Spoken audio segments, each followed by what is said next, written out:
Yo, this is Deontay the Bronx Bummer Wild, the WBC heavyweight champion of the world. And I'd like to give a big shout out to CJ Goodfellow, Sports TV.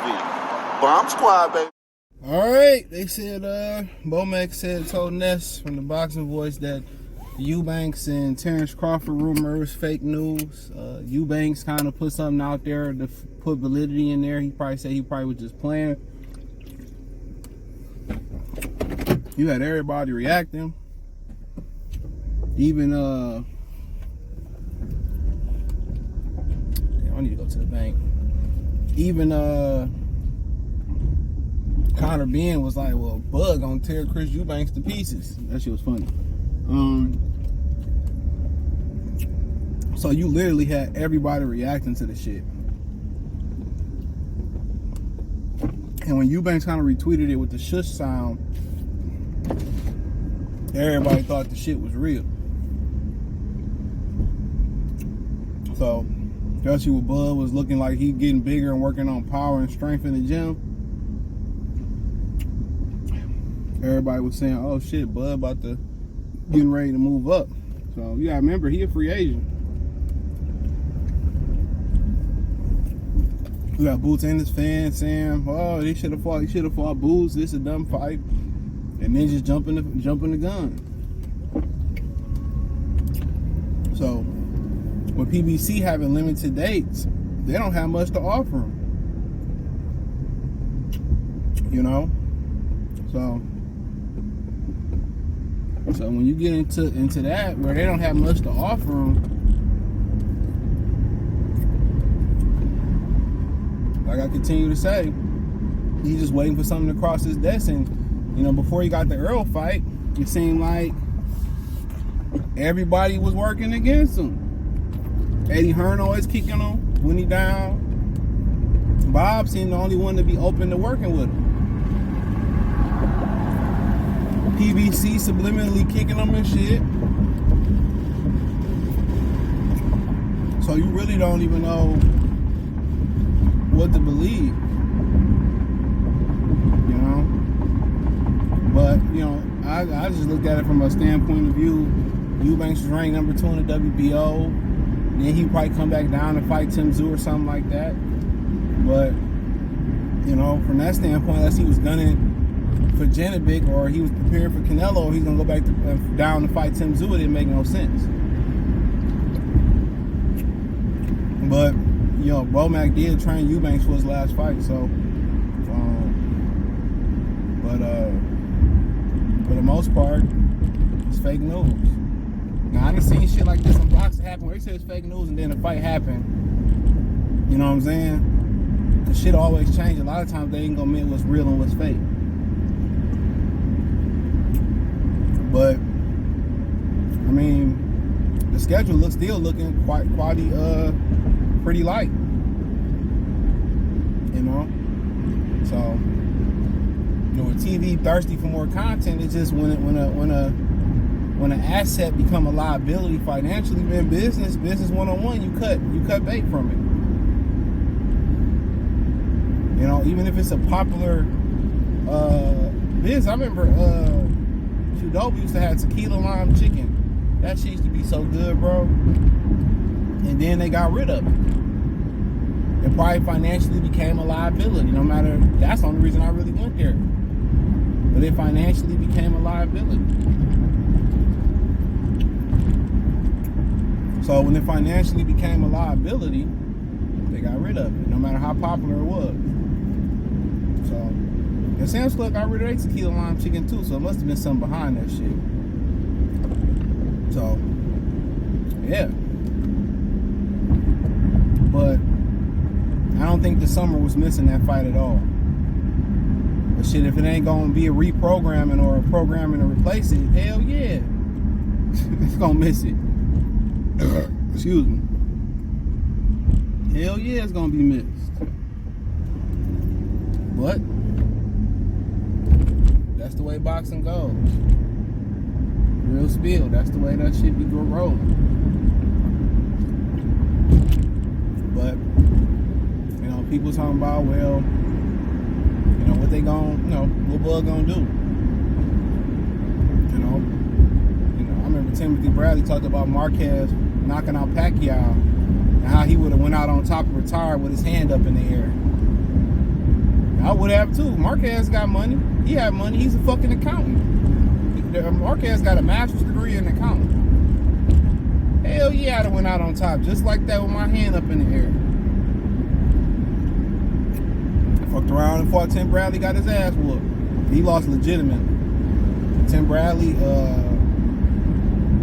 admitted that him and Floyd had conversations on, that he told Floyd that he took his blueprint on how to beat Marquez. He said the shit was easy, and it was.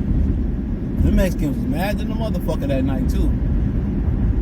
Tim Bradley beat him. I love Marquez. That's my favorite Mexican fighter. And Tim Bradley beat him. And Tim Bradley one of my favorite fighters. I never shied away from that shit. He's like, fuck Tim Bradley. I don't like Tim. Tim Bradley, my guy. Ever since I seen Tim Bradley get off the canvas with his leg twitching, he got hit by one of the hardest hitters at the time, and Kendall Hart, and he got up and he thugged it out. I was like, oh, that motherfucker like Minnie Holyfield. Tim Bradley was an all heart guy. That's what I loved about Tim Bradley. He was tough as nails, bro. When niggas get caught up in their emotions and shit, you know what I'm saying? Was it that desperate for you to go and just do that dumb shit? Niggas get caught up in their emotions about what motherfuckers say. And I always go by this rule of thumb. And words do hurt, for real. The power of words, man, read the Bible, right? But one of the things I always see niggas say shit online. I was listening to Anton Daniels and shit.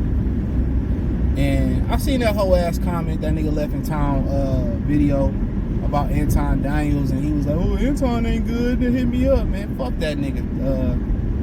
Town, you know exactly what the fuck I'm talking about. You know what I'm saying? But I don't be worried about what motherfuckers say. At all. Niggas on the internet talk all that shit, right? I remember I went to a baseball game. Our job took us to the baseball game, right? Nigga came up to me, said, yeah, I like your channel, but you need to be more positive. I'm like, man, get the fuck out of my face with that bullshit.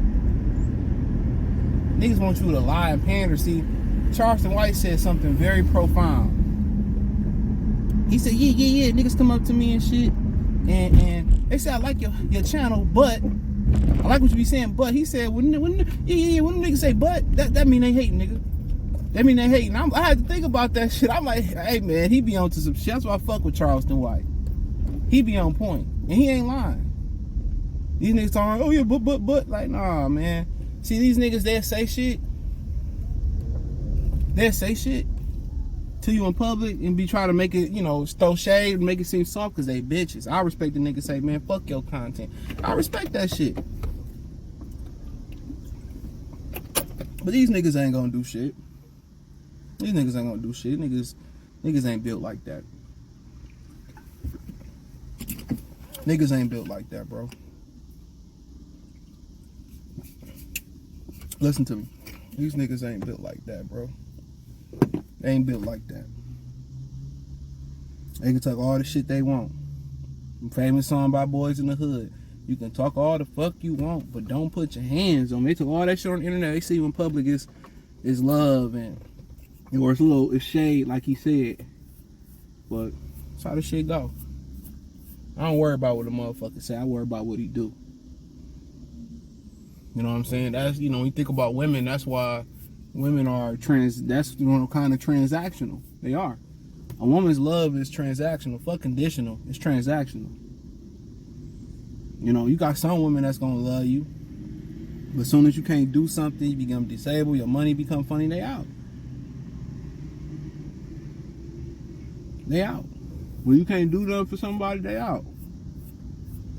They out. That's just what it is.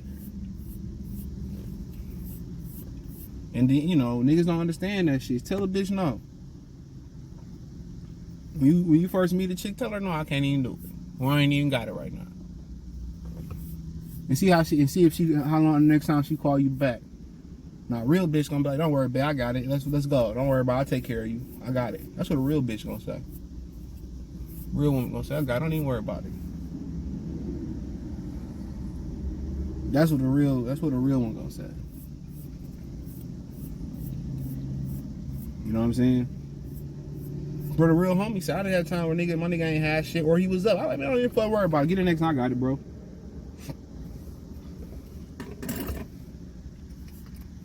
You know, he talking about, yeah, the nigga who ain't got no money always say, get wings. I'm like, hey, bro, if I'm up and you my mans, I got the wings. I ain't worried about it, bro. Here, go your wings. Shit, niggas be petty. But then I do understand because, you know, you can do for motherfuckers and then they won't do for you. That's why I learned is being the only child to move on and depend on me. I tell you the story and shit, right? So I think I told the story before. I'm on a bus, whatever. This whole year, I'm on a bus fighting. Real bullshit. I'm on a bus fighting the whole year. It's a new school. I went to this school out in Inkster and shit. It's a performance art school. They about to reopen it too. And I don't even know my mom put me in that shit, but I'm in that bitch. And they got different schools on there, so we fighting every year. I'm fighting high schoolers. I'm in middle school, fighting every year, bro. So I don't know what it was, but we fighting in that bitch. So then they switched to my bus with all the niggas I went to school with. I don't know what this boy said. He said something slick. And back then, my fuse was real short. I popped that nigga right in the mouth. Pow! His head hit the window. I sat right next to the nigga. I said, he ain't do shit. We got off the bus. Some schoolcraft niggas, right? I get off the bus. It's about 5, 6 of them niggas, right? So the nigga was like, I don't know what he said. I guess he said, let's go on scrap. So we on the church lawn. The bus stop was like by the church and the daycare. So we in the church lawn. So he said, let's go over here scrap. So I'm like, hey, shit. And my mom was in the car, whatever. My mom don't never pick me up. She in the car, whatever. So I'm like, for sure. I'm always, man, at that point, I was always down to shoot the face. I'm like, nigga, let's get it. So I go over there. It's a Friday. We ain't about to get suspended. The bus gone. Unless these niggas snitch. So we about to square up. Man, about 5, 6, 7 of them niggas surrounded me. Right? So I'm like, you know what I'm saying? I'm like, shit, it's gonna be what it's gonna be. Somebody gonna look like me. You know what I'm saying? So, you know, so whatever reason happened, my mom didn't even get out the car. So whatever about to happen and shit, I dropped my shit. I said, what's good? So they thought I was gonna back down. I ain't back down. So I'm like, what's good? So then for whatever reason, we ain't scrap or whatever. Like, so them niggas, so I'm like, nigga ain't want to do nothing. So I backed away. So, you know you back away from a scrap. So I backed away, you don't turn your back. So niggas ain't do shit. I got in the car, my mom was like, so I don't know who you arguing about. She was like, that's why them niggas was about to jump your ass. I'm like, it is what it is. It was gonna be what it was gonna be. You know what I'm saying? It was gonna be what it was gonna be. That shit was funny as hell. And he ain't do shit. So like I said before, man, a lot of niggas talk shit. But when it come down to being about that action, niggas ain't gonna do shit, bro. The average nigga ain't gonna do shit. I ain't had a problem with niggas the whole year. Niggas respect. I think what it is, I think people, what I found out, people respect when you are who you are. When the words match the action, or it ain't no words and ain't nothing but action, people respect that shit. You know what I'm saying? People respect that shit. And remember on The Longest Yard, in the remake with Adam Sandler and shit, where he told him the nigga tried to punk him when he was in the little they was eating, and I think Chris Rock told him, he was like, or somebody told him like, yeah, you let them punk you, they gonna be punk you the whole time. So he got up to the Native American guy. He said, let me have your tray. And he smacked him with the tray, beat his ass, and Adam Sandler set the tone right there. Man, you gotta set the tone, bro. You gotta set the tone. And once you set the tone, niggas gonna respect you. And that don't necessarily mean it has to be physical. It doesn't have to be always physical. And that's why I find out, when women be asking niggas for money off rip, or be trying to pull a slick one on dude, she don't respect you. And niggas be so hell-bent on pussy, and then you knock this bitch up, and then she finesse you for the bread, then you looking stupid. But let me move on with my day. I got an appointment I gotta get to. Thumbs up the video. Share the video, subscribe to the channel, next subscribe button, it's the bell icon button, hit all notifications, increase your chance to get notifications. Check the Boxing News playlist, hit the link tree. Shout out to the Boxing Voice. Shout out to my nigga Danny over there, man. He a real good dude, bro. Follow me on X, Spotify, Anchor, Cash App, Venmo, PayPal. Appreciate the love and support. Peace.